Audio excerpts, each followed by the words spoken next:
Olá, boa tarde. Ótima segunda-feira para você. Hoje, 22 de maio, o NT Sul começa agora com as principais informações de Cachoeira do Sul e de todo o estado gaúcho. Seja muito bem-vindo.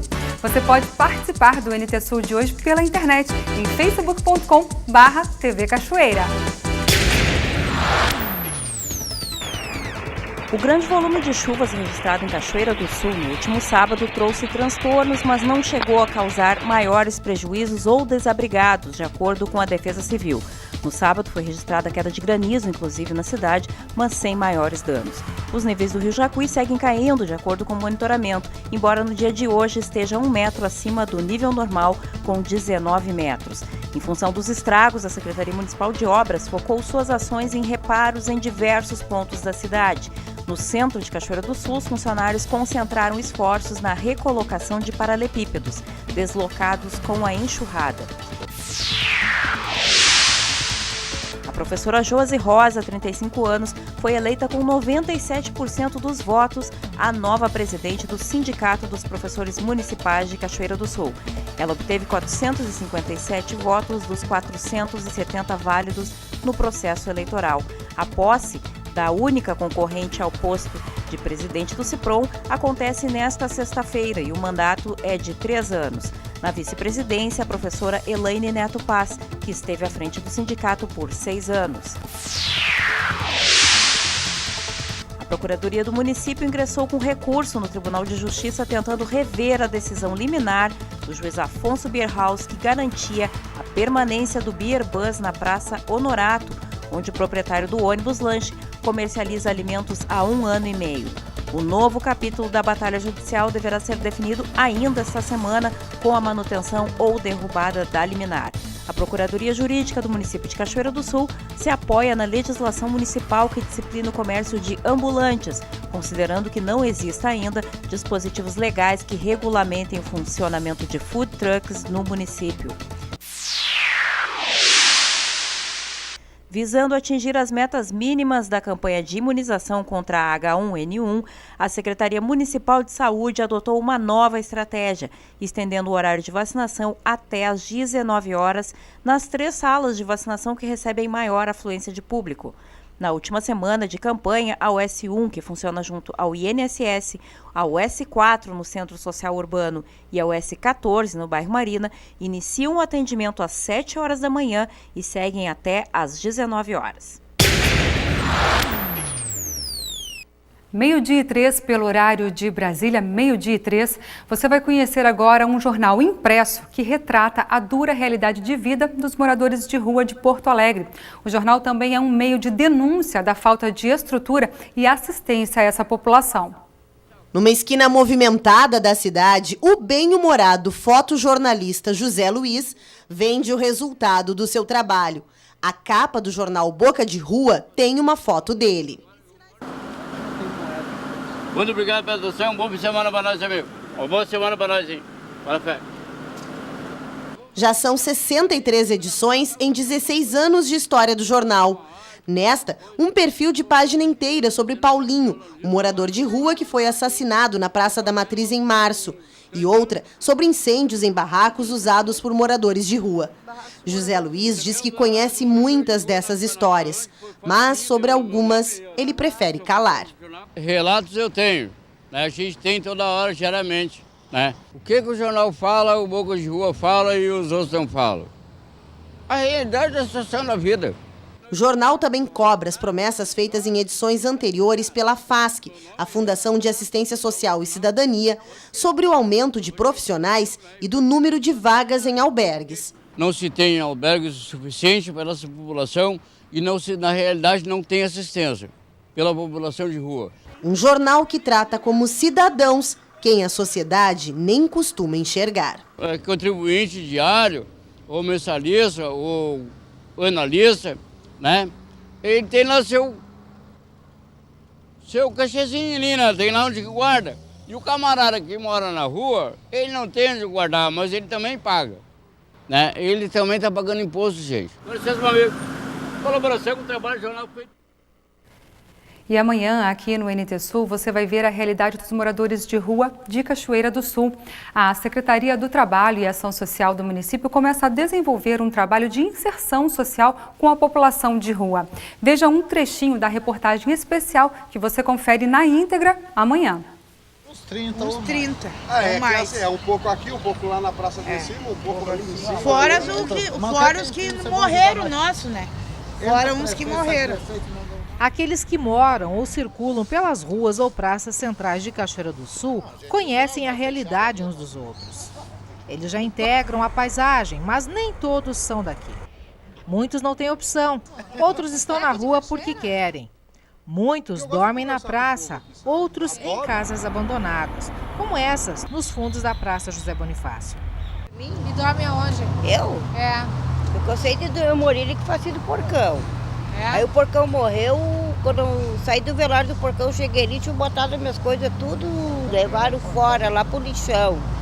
Tanto os hóspedes aqui do albergue municipal quanto as pessoas que estão nas praças, nas ruas da cidade, sem qualquer perspectiva de vida, por opção ou por falta de alternativa, recebem um olhar especial e diferenciado da Secretaria do Trabalho e Ação Social. Para a população, principalmente, se tornou um inconveniente, muitas pessoas olham de longe, analisam, criticam, enfim, mas a Secretaria, pelo que se percebe, está querendo ver o outro lado da questão também, solucionar o problema, mas também buscar uma solução para eles. Isso é importante, o que tu falou é muito importante. A sociedade também precisa ser feito um trabalho, né? Os locais onde nós queremos colocar, às vezes a comunidade ali não recebe muito bem esse tipo de abrigamento. Então nós temos que trabalhar também a comunidade, dizendo da importância que tem esse trabalho, não só para eles, é voltado a eles, mas para a sociedade toda, né? A inserção deles no trabalho, a inserção deles nos estudos, na recuperação, no vínculo familiar que tem que ser recuperado. Amanhã, então, a partir do meio-dia, você vai ver na íntegra a realidade dos moradores de rua daqui de Cachoeira do Sul e as políticas públicas que estão sendo desenvolvidas para essa população. Amanhã, você é o nosso convidado especial. O número de casos de contaminação pelo HIV tem crescido entre os idosos no Brasil. O fato preocupa o Ministério da Saúde. As razões são culturais, o que dificulta a abordagem. Na rede pública é fundamental aprimorar a preparação de profissionais para lidar com esta parcela da população, trabalhando muito com as informações necessárias para que eles se previnam contra a AIDS. A dona Hilda tem 69 anos e já fez o teste rápido do HIV. É que ela perdeu 2 filhas vítimas da AIDS e tem outro filho com a doença, hoje controlada pelo uso de antirretrovirais. A dona de casa é testemunha do preconceito que ainda existe contra a AIDS. Não há coisa que vai doer. Um teste ele faz e tanto a HIV como outro tipo de doença também, né? O doutor me explicou tudo, que a AIDS não pega no apertar a mão, não pega te dar um beijo no rosto. Pois entre os idosos existem outras formas de resistência que acabam refletindo no aumento do número de infectados nesta faixa etária. Em 2005, a taxa era de 7,2 casos a cada 100 mil habitantes no Brasil entre as pessoas com mais de 60 anos. Em 2015, o número subiu para 10,1 casos de HIV/AIDS por 100 mil. E Porto Alegre é a campeã nacional entre as capitais no número de idosos. Uma geração que não aceita, né, usar preservativo. Não precisa mais controlar. Então, não usa preservativo, não precisa controlar a gravidez. Tem que usar, que é a maneira de se prevenir. Esta gerontóloga trabalhou por mais de uma década com prevenção de DSTs e AIDS em grupos de idosos do GAPA, aqui no Rio Grande do Sul. Estes tabus explicam a dificuldade de promover a prevenção para os que passaram dos 60. A gente tem as medicações para ereção, né, que vieram com um boom enorme nos anos 90. Não vieram aliadas à questão do uso do preservativo para o homem, né? Muitas vezes a única relação que a pessoa conseguiu num ano, né, ainda vai ter que negociar isso, A negociação do preservativo é difícil até para jovens. Na rede pública de saúde, o esforço é de capacitação dos profissionais, porque os casos de HIV e AIDS têm alto índice de diagnóstico tardio entre os idosos, o que aumenta ainda mais a mortalidade.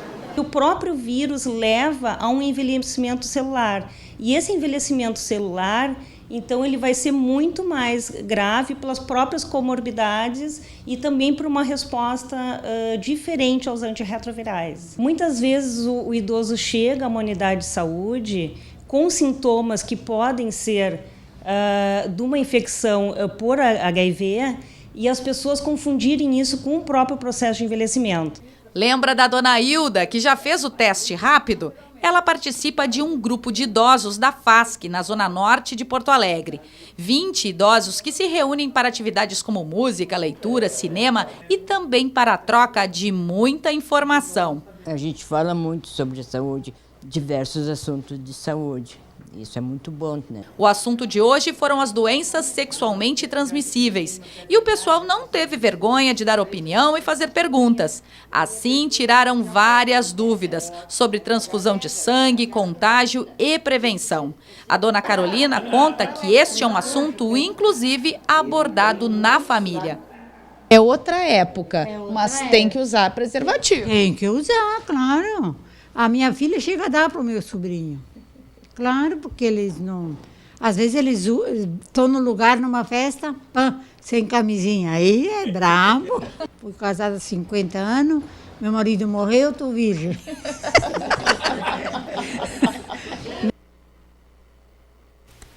Meio-dia e 12 pelo horário de Brasília.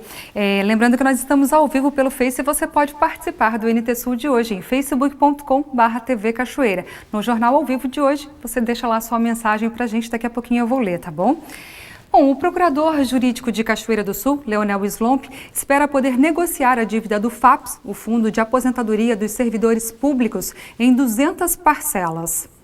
Um dos maiores problemas que a administração municipal tem na atualidade é a dívida do FAPS. A dívida já ultrapassa os 15 milhões de reais e pode ter uma luz no fim do túnel. Eu vou conversar com o procurador jurídico aqui do município de Cachoeira do Sul, doutor Leonel Slomp, para saber, doutor, depois de aprovada essa medida provisória, como é que fica a situação de Cachoeira do Sul? Ela se enquadra ou vai ter que acontecer alguma coisa para ela poder participar, então, desta renegociação da dívida? A medida provisória que foi editada na semana passada, ela regulariza, ela beneficia os municípios que devem para o INSS, para a Previdência Social, não é? No entanto, logo depois da edição dessa medida provisória, o governo federal comunicou, durante a Marcha dos Prefeitos, né, em Brasília, de que será editada uma portaria pelo Ministério da Previdência Social, estendendo os benefícios da medida provisória para os municípios que possuem débito com a previdência própria, no caso aqui, o município de Cachoeira, junto ao FAPS. Então, nós seremos beneficiados, estamos aguardando ansiosamente a edição dessa portaria, que vai possibilitar a renegociação das dívidas desses 15 milhões, né, em até 200 meses, né, 200 parcelas. Né. Hoje a possibilidade seria de renegociação tão somente em 60 meses. Né. Então, e além disso, vai haver uma redução dos juros e uma redução da multa. Né. Então, nós estamos aguardando nos próximos dias a edição dessa portaria pelo Ministério da Previdência Social para fazer o levantamento do débito até 30 de abril de 2017, que é o período que abrange a medida provisória, e posteriormente encaminharmos um projeto de lei para a Câmara de Vereadores, porque há necessidade da aprovação pela Câmara do nosso projeto de lei para parcelamento em 200 parcelas.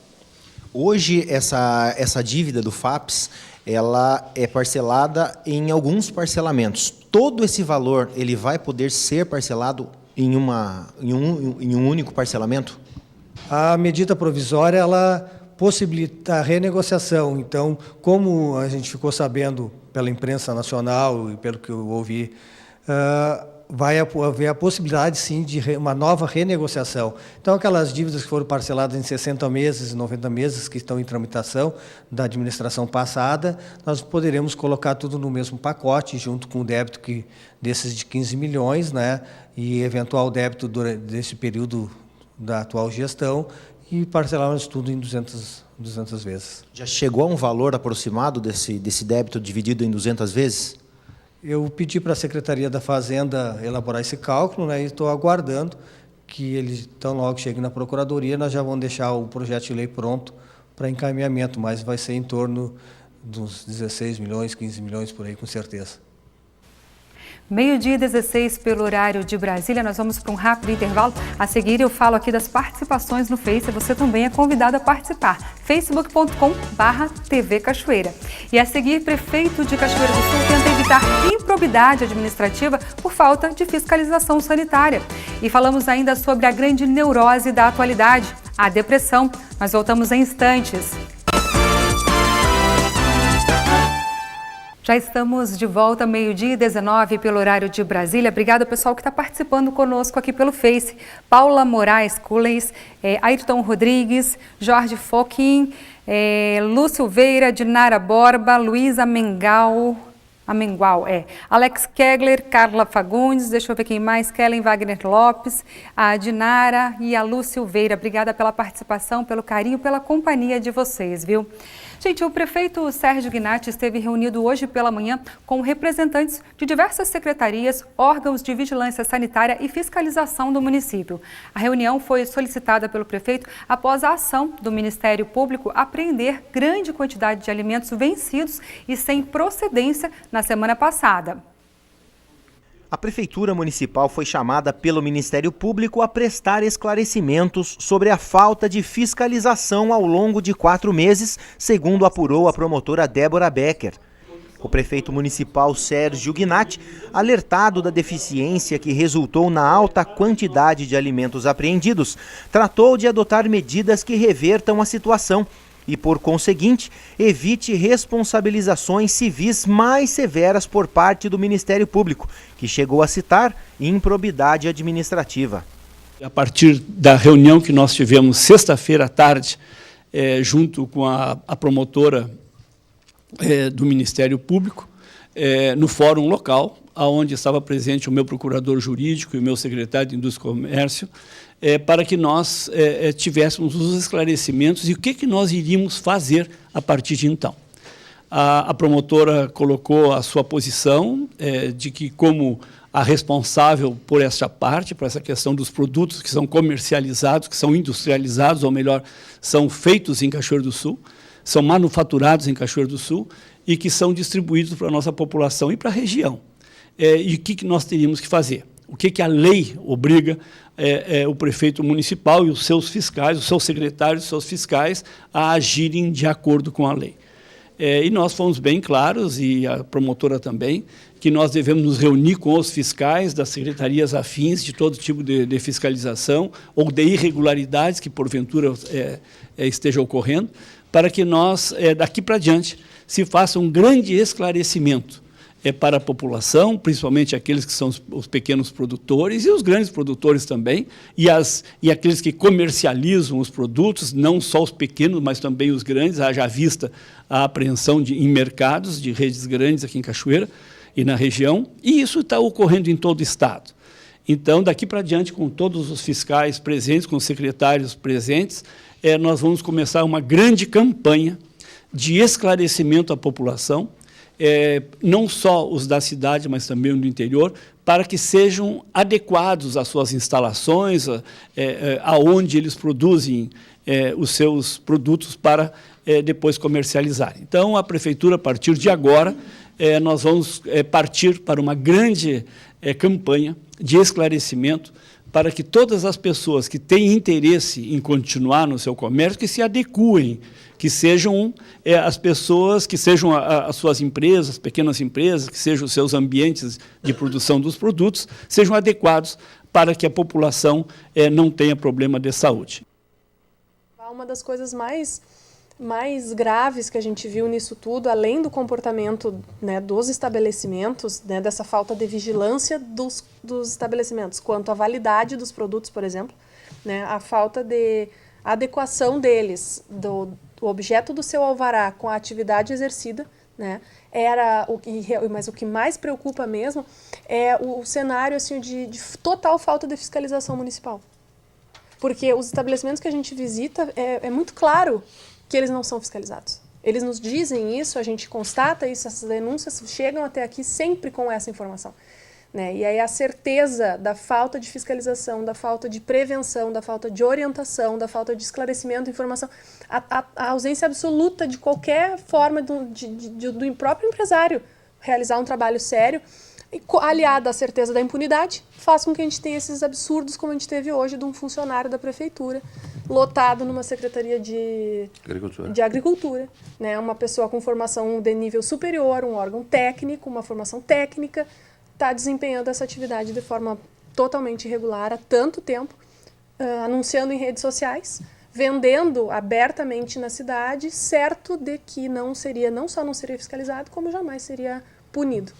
Além de todos os expedientes instaurados para cada estabelecimento, né, que é uma prática já feita desde a primeira operação do ano passado, em outubro, quando nós iniciamos isso, a gente começou a pressionar o município, né, no sentido de descobrir onde estão os fiscais, qual é a atividade dos fiscais, por que as fiscalizações não são feitas, como o município explica o fato de ter ficado até o meio do mês de abril sem ter um veterinário com atividade fiscalizatória no seu serviço de inspeção municipal.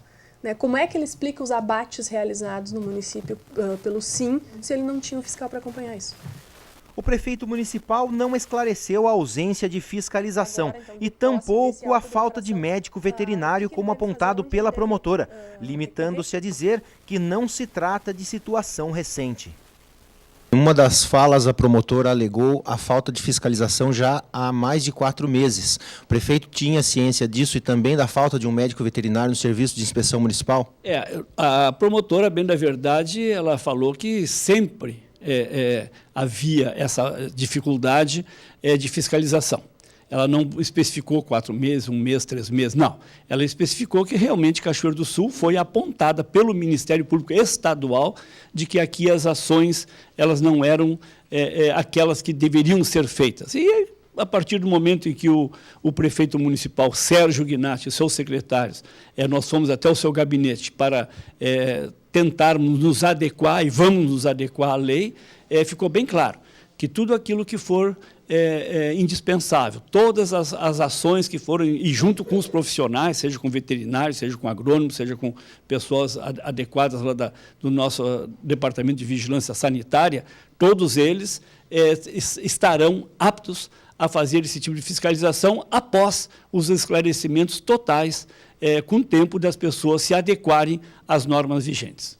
Algumas investigações já estão acontecendo, a investigação não para nesse sentido, possibilidade de responsabilização do gestor por eventual improbidade, então há uma atividade de cunho preventivo e repressivo do Ministério Público e agora também fiscalizatório, indo a campo, em loco mesmo, para contando com o apoio dos fiscais do município, trazer para mais perto da rotina da comunidade cachoeirense a disciplina da fiscalização. Isso pode resultar, então, em uma ação de improbidade administrativa? Pode.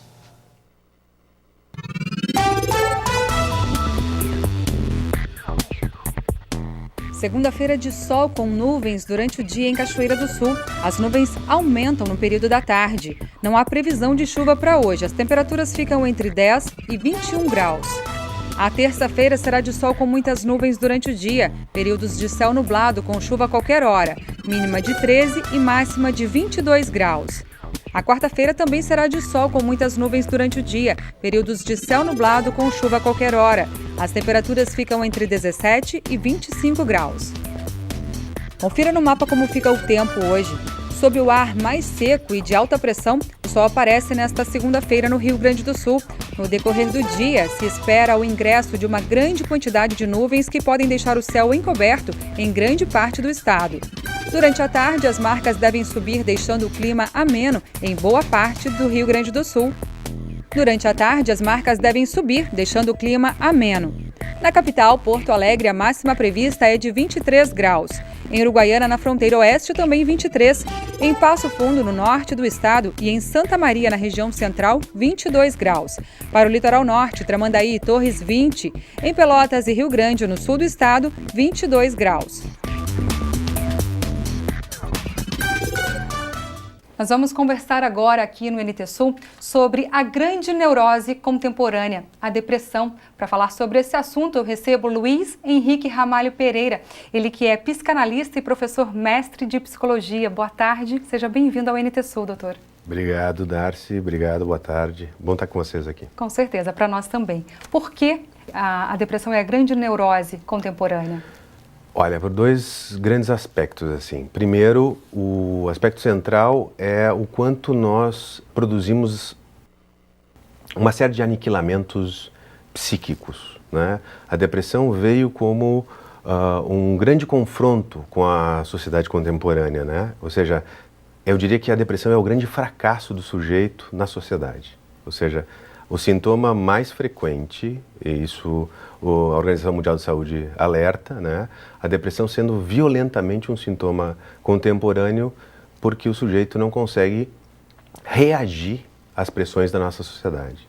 Então ele padece de uma série de exigências consecutivas que vai provocando enclausuramentos, aniquilações e uma série de outros impasses que são violentos. Por exemplo, um deles, a automutilação, né? Quando a gente fala de automutilação, a pessoa pensa logo no corpo, né? Mas a automutilação como um sintoma psíquico, ou seja, restrições sociais, diminuição do envolvimento social. A depressão é um profundo fracasso do sujeito com os outros. Eu não me adequo a esse mundo, então eu me reservo. Eu recuo. Eu recuo. A depressão tem essa marca. A marca da depressão é um profundo recuo, uma profunda recusa dos limites. É como se o depressivo fosse um sujeito incapaz de avançar nas fronteiras dos limites. Ou seja, os inúmeros insucessos do sujeito são tomados para ele de forma absoluta. Ou seja, é como se os ideais desse sujeito estivessem pautados pelos seus limites, né? Na grande maioria das vezes, quando nós nos relacionamos com os nossos impasses, os nossos limites, nós caímos, enfrentamos eles, né? Nos reestruturamos e avançamos. A resiliência. Né? Exato. O sujeito vai enfrentar as suas limitações e as limitações que a sociedade nos impõe, sejam elas sociais, econômicas, profissionais, familiares, e nós nos reestruturamos, nos reordenamos dentro de uma ordem e passamos a enfrentar. O depressivo, ele fracassa nesse enfrentamento. Ele fracassa nesse enfrentamento não como uma... é importante salientar isso. Não que ele fracasse porque ele não faz o enfrentamento. Ele não se vê em condições de fazer o enfrentamento. E essa impossibilidade de enfrentar os seus limites é que produz esses enclausuramentos, esses aprisionamentos. É o que eu chamo de aniquilação. A tese da aniquilação é que o sujeito passa a produzir tamanhas rupturas sociais, de todos os estratos possíveis, que ele vai se confrontar com um vazio tão absurdo, tão absoluto, ao ponto de ele começar a colocar, interrogar a sua própria existência. O que não é incomum no campo da depressão, a gente vê quadros graves de suicídio, que vão se avolumando, né, por conta desse enclausuramento. E o acúmulo, doutor, de estresse, de frustrações, de tristezas, gera a depressão, ou a depressão, esse descontrole bioquímico, gera essa tristeza, esse estresse, essa depressão? Primeiro salientar, né? Nós somos sujeitos biopsicossocial. Sim. Né? Então, esses três fatores estão extremamente conjugados, tá? Independente de qual fator a gente vai acentuar mais. Eu queria dar um acento para esse fator psicológico, tá? Sabendo toda a importância dos psicofarmacos, das intervenções psiquiátricas, que é uma parte desse processo. Sim. Né? Então, fazer um certo elogio à psicoterapia, que é permitir que a gente possa fazer um enfrentamento conjugado nesses 3 fatores, bio, psico, social. Então, eu diria de uma forma bastante direta o seguinte: a depressão hoje, dentro dessa neurose contemporânea, a grande neurose contemporânea, que é uma frase de um psiquiatra francês, um psicanalista francês chamado Jacques Lacan, diz o seguinte: na atualidade, hoje, na contemporaneidade, parece que nós não podemos adoecer.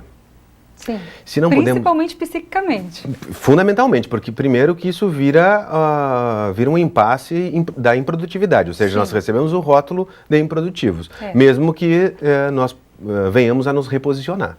Né? E há um certo preconceito em relação a isso, né? O indivíduo não pode, não existe doença que está aqui dentro. Exatamente. A depressão não é o fato do sujeito adoecer. A depressão é o fato do sujeito não poder adoecer.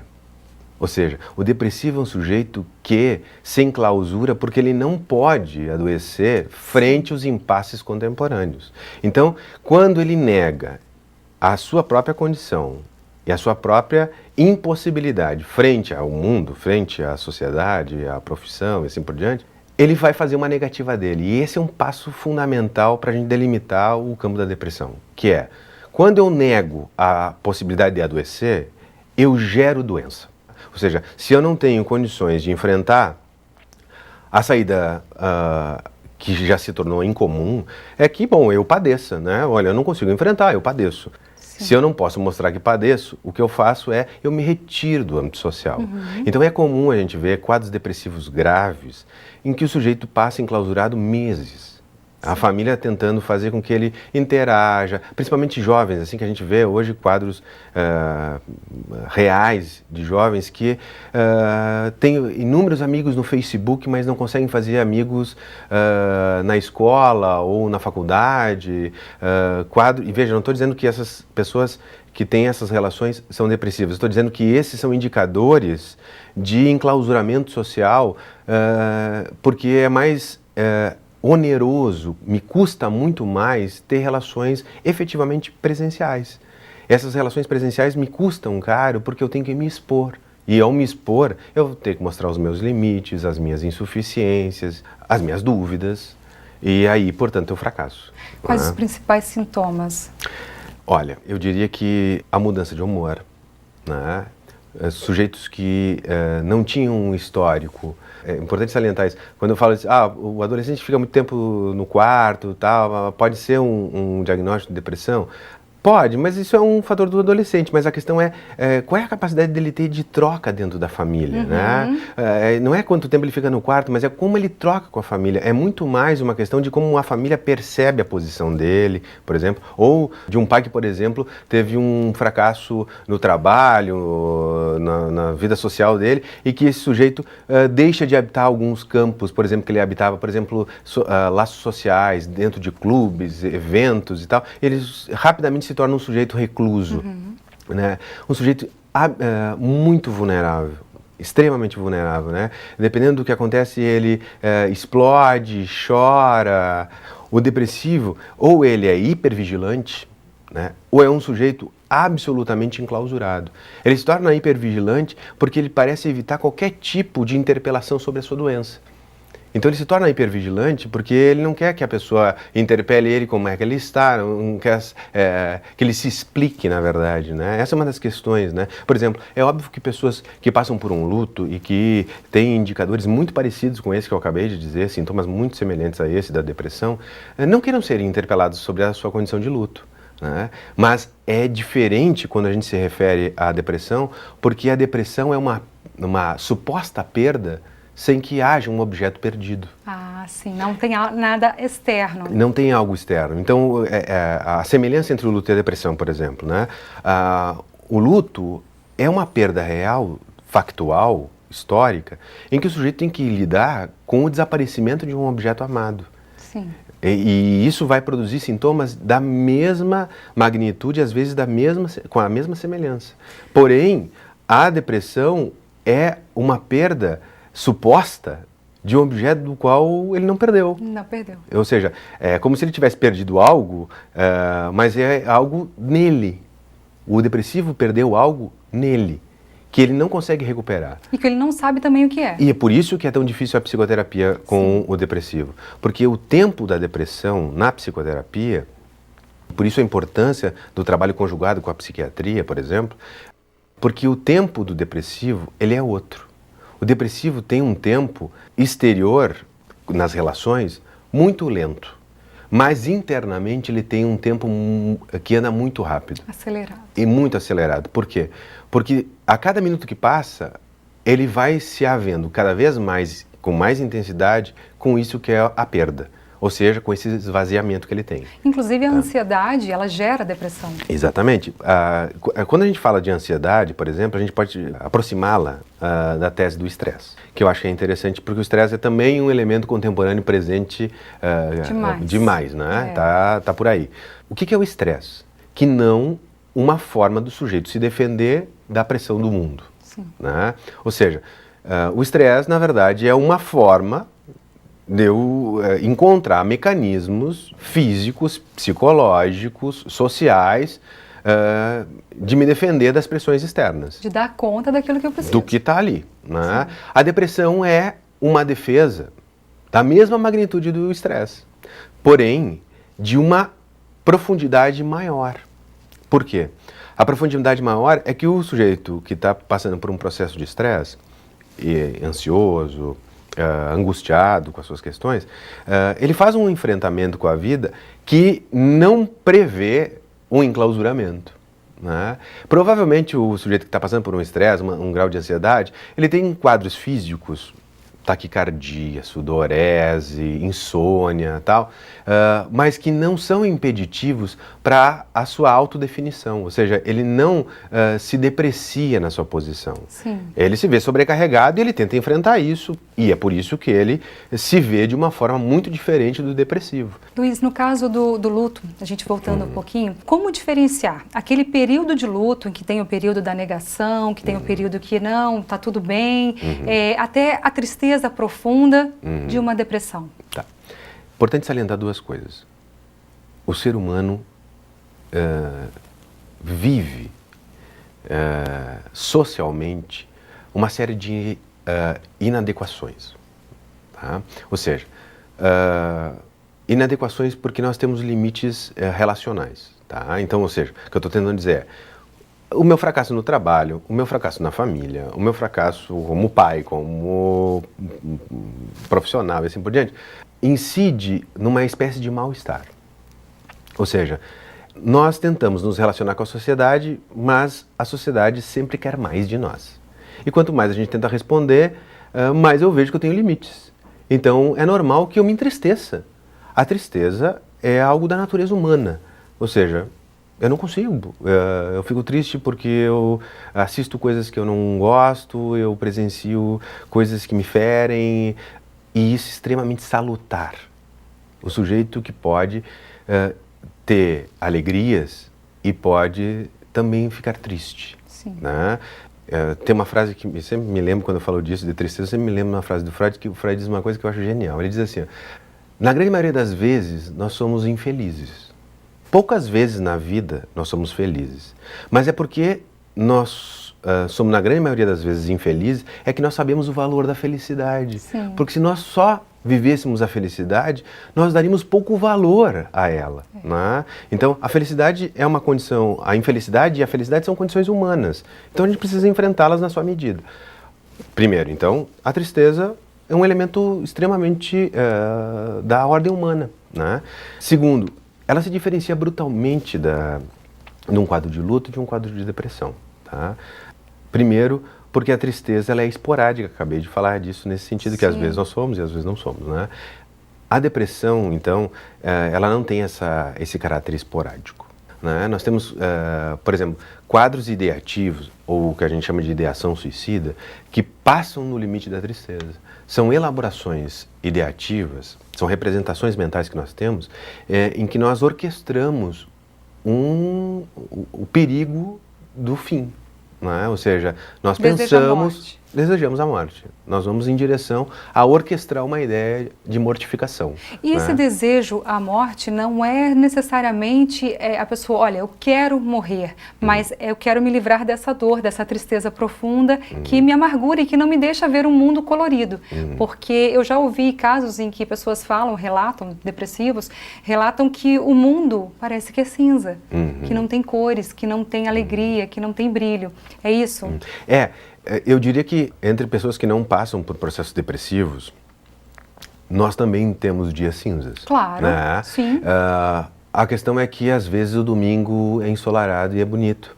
E aí a gente passa a relembrar o quanto as cores existem na nossa vida. Né? No caso do depressivo, não há dias com cores, tá? Só tem tons de cinza. Né? Então, nós temos um impasse aí que é a impossibilidade do sujeito encontrar uma conexão, se reconectar com seus sonhos, com as suas fantasias, com as suas ambições. Como é que a gente faz isso, né? Eu sempre digo que a gente faz isso sempre no interior, primeiro do interior das nossas criações, né? Olha, eu sempre digo, a pessoa cria uma vida para ela, cria profissão, cria laços afetivos, ela se apaixona, mas é criação dela, isso é criação de cada um de nós, ou seja, nós criamos família e tal. E isso vai produzindo as cores, porque eu sempre digo, você começa a tirar coisas da nossa vida, tira a nossa profissão, tira os nossos laços afetivos, tira as pessoas que nós amamos, sobra muito pouca coisa para a nossa vida. Né?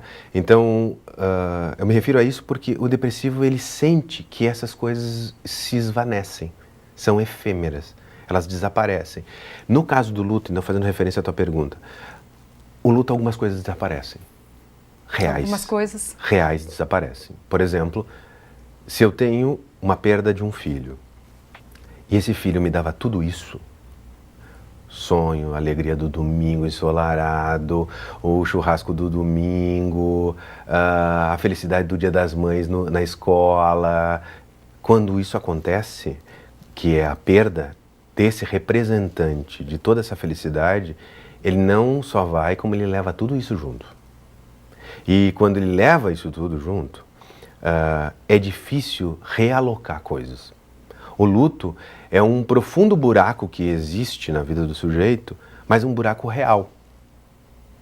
No caso do depressivo, ele é um buraco que existe muito mais imaginário. Sem explicação. Porque ele não existe uma perda real. Ele toma, os efeitos sintomáticos são os mesmos, os efeitos sintomáticos são muito similares, porém, não existe uma perda real. E essa não conseguir situar essa perda real e só entender que o sujeito não consegue localizar o seu desejo de vida, de fantasiar e tudo mais, quando ele não consegue localizar isso, fica muito mais difícil qualquer tipo de elaboração. Por isso que a clínica da depressão é uma clínica extremamente dura. Primeiro porque você vai trabalhar com um elemento ideativo, ou seja, uma representação mental que esse sujeito tem de algo que ele não tem mais, mas que talvez ele não consiga dizer o que é. Ele fala de uma perda da qual ele não sabe localizá-la. Né? E segundo, que ao não conseguir localizá-la, tudo pode ser. O depressivo, eu sempre digo, na clínica da psicoterapia, o terapeuta corre contra o tempo. Ele vai correr contra o tempo. Por quê? Porque cada passo que o sujeito dá, ele vai em direção a esse vazio. E quanto mais ele vai em direção ao vazio, mais nós temos escassez de representações, de explicações, de narrativas. É quase como se o sujeito fosse se desconectando do outro. Fosse desconectando daquele que é o que ele se endereça. Ele vai simplesmente rompendo. O que pode levar até o suicídio. E o que pode, e o que não é incomum, na verdade. A Organização Mundial de Saúde, quando fala de depressão, ela vai dizer dos riscos reais. Inclusive, a Organização Mundial de Saúde tem quadros que ela alerta para quadros de suicídio. E ela vai dando indicadores de como esses passos vão se dando, né? E isso também é uma coisa importante, porque dentro das teses psicológicas, não só da psiquiatria, mas da psicologia, como um fator clínico, nós ainda vemos um tabu quanto ao suicídio. E esse é um outro elemento super importante, que está associado ao luto, que está associado à depressão. Primeira ação que nós temos é de evitar qualquer tipo de enfrentamento quanto à tese do suicídio, que hoje está extremamente presente na nossa sociedade. Exatamente. Extremamente presente. A gente vê adolescentes cometendo atos públicos, né, cada vez mais frequentemente, e nós estamos enfrentando, e precisamos enfrentar isso com muito mais clareza e com muito mais vigor. Né?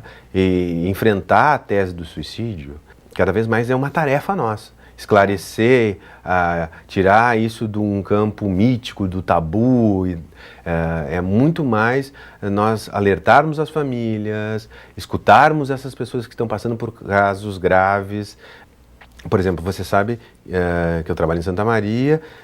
Em Santa Maria nós tivemos um caso, eu diria que depois do que aconteceu na KISS, nós tivemos agravamento desses casos de suicídio, por conta de que parece ter se multiplicado o impasse do sujeito com esse esvaziamento, com essas perdas, né? E nós tivemos estamos tentando fazer uma série de ações nesse sentido, mas temos impasses ainda, porque os números são alarmantes, são assustadores, e a gente precisa estar muito atento a isso. Né? E o luto, então, ele pode levar à depressão. Então, o luto, ele precisa ter um tratamento ou um enfrentamento, como que é? Essas duas definições que tu traz, enfrentamento e tratamento, elas são apropriadas, tá? Eu acho que o enfrentamento ele pode acontecer no interior de um tratamento, mas ele precisa também acontecer no interior da família, tá? Então, o enfrentamento, no caso de uma psicoterapia, é o sujeito poder narrar o luto. Mas dentro de casa, fora de uma psicoterapia, o enfrentamento seria conversar sobre isso, por exemplo, ver fotos, assistir aos vídeos que lembra aquela pessoa. Como que se dá esse enfrentamento dentro da família? Posso fazer só uma metáfora que eu acho que vai ficar mais claro? Por favor. Tá. Tem uma anedota do Carpinejar que eu acho que é bem alusiva a isso. Tá? O Carpinejar dizia assim, que ele teve o filho dele, ele levava o filho dele para o colégio, aí ele se separou da esposa e ele continuava na tarefa de levar o filho dele para o colégio. E o filho dele foi crescendo e tal, e toda vez que ele levava o filho no colégio, desde pequenininho, o filho dele dizia para ele assim, estaciona aqui, pai. E ele dizia, passei, não deu, não dá para estacionar, aqui é proibido, tá? Na verdade, o que o pai fazia era esconder a sua incapacidade de mostrar para o filho que ele não sabia estacionar. Né? O pai não sabia estacionar, só que ele não queria demonstrar ao filho que não conseguia. Né? Aí um belo dia, pegou o pai num dia ruim, o filho já adolescente, o adolescente disse para o pai, pai, estaciona aqui. O pai, então, irritadíssimo, diz para o filho, tu não entendeu depois de todos esses anos que eu não sei estacionar? O filho fica em silêncio no carro e diz para o pai, que coisa boa, pai, que pelo menos uma coisa você não sabe fazer. Significa o quê para nós? Que no interior de um luto dentro da família, o pai e a mãe precisam também mostrar que acusaram o golpe. Fragilidade. Fragilidade. Que eles também têm limites. A gente não pode só sustentar as coisas pelo lado do vigor. A gente também tem que sustentar as nossas relações pela via das nossas insuficiências. Né? Então, quando um pai e uma mãe sentam com um filho dizendo que perdemos um filho, tá? Como aconteceu muitas vezes lá em Santa Maria, em virtude do que eu acabei de contar, todos choram junto, todos sentem junto, e não tem aquele que sofreu mais ou que sofreu menos. São formas de sofrer diferentes. Foi aquilo que eu falei no começo, né? A depressão não é o sujeito adoecer. A depressão é o sujeito não poder adoecer. Né? Então, quando ele está ali com o seu filho, com a sua mulher, ou a mulher está com o seu marido, com o seu filho, acusar que realmente todos estão tendo dores intensas ali e permitir que exista um espaço de fala sobre isso. Super-heróis é apenas na ficção. Nós somos passíveis de sentimentos, nós somos passíveis de dores e nada melhor do que para a gente tecer um diálogo com os nossos filhos é olhar no olho e dizer, eu sofro também, não é isso?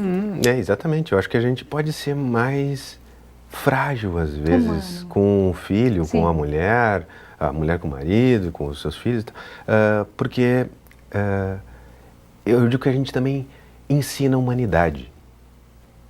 Os sintomas psicológicos, psiquiátricos, eles nos ensinam a melhor forma que o sujeito tem para enfrentar as suas dores. As patologias, seja ela depressão, seja qual for ela, é uma forma do sujeito enfrentar a vida. Alguns enfrentam de uma forma, outros enfrentam de outras. Existem formas variadas de enfrentar a vida. Então a patologia ela precisa ser, e a depressão é uma delas, precisa ser considerada uma forma de enfrentamento. E um enfrentamento que talvez não seja o mais possível, ou o melhor, ou o mais bem organizado para aquele momento, mas é a forma como o sujeito está enfrentando. Então, a ideia de nós acharmos caminhos de comunicação, de fala, o sujeito precisa narrar a sua história, precisa narrar a sua dor. A psicoterapia é isso, o sujeito poder achar um caminho de narrar a sua história. E ele poder, dizer que, sim, eu perdi o meu irmão, em virtude de um determinado fato, e que tem coisas que eu não disse para ele. E eu preciso dizer para ti mãe, para ti pai, o que eu não disse para o meu irmão. Né? E aí o pai vai dizer que não conseguiu dizer coisas, e é como se aquela pessoa, mesmo não estando ali, existisse o que a gente chama de uma retificação subjetiva. É quase como se a gente retificasse aquilo que faltou. Eu demonstro a minha fragilidade e eu gero empatia no outro. Mais do que empatia, eu diria que até eu consigo achar uma forma de inscrever nisso que está vazio, na ausência do outro, eu consigo escrever algo que talvez eu não conseguisse nem escrever quando o sujeito estava lá. É quase como se eu dissesse assim, eu falei algo que eu jamais falaria, mas eu falei na tua ausência. Eu falei quando eu te perdi. Então, quando eu te perdi, foi quando eu mais te amei. É difícil para nós entendermos que a gente, muitas vezes, deixamos de falar coisas porque a gente tem aquela garantia de que eu posso falar a qualquer momento. Né? A psicoterapia é um pouco isso, né? Ou seja, o sujeito parece que protela uma explicação da vida dele para com ele mesmo, ou dele para com o outro, porque ele pode fazer isso a qualquer momento. E aí, quando esse momento não é mais possível, o luto, há um desespero. E esse desespero é virtude de eu precisava ter mencionado, ou ter contado, ou ter falado tal coisa, e eu não tive tempo, né? E isso é muito presente hoje quando a gente fala do luto, né? Que é pessoas que vão a uma psicoterapia, procuram um clínico para dizer o que não conseguiram por sua impossibilidade mesmo de dizer naquele momento. Eles vão dizer muito tempo depois coisas muito simples, tipo te amo. Sim. Coisas que poderiam ter sido realizadas naquele momento, mas não foram. Por isso não dá para perder tempo, não é mesmo? Eu não tenho dúvida. Fale que ame a pessoa que está do seu lado, a pessoa que você verdadeiramente ama, porque pode passar, não é?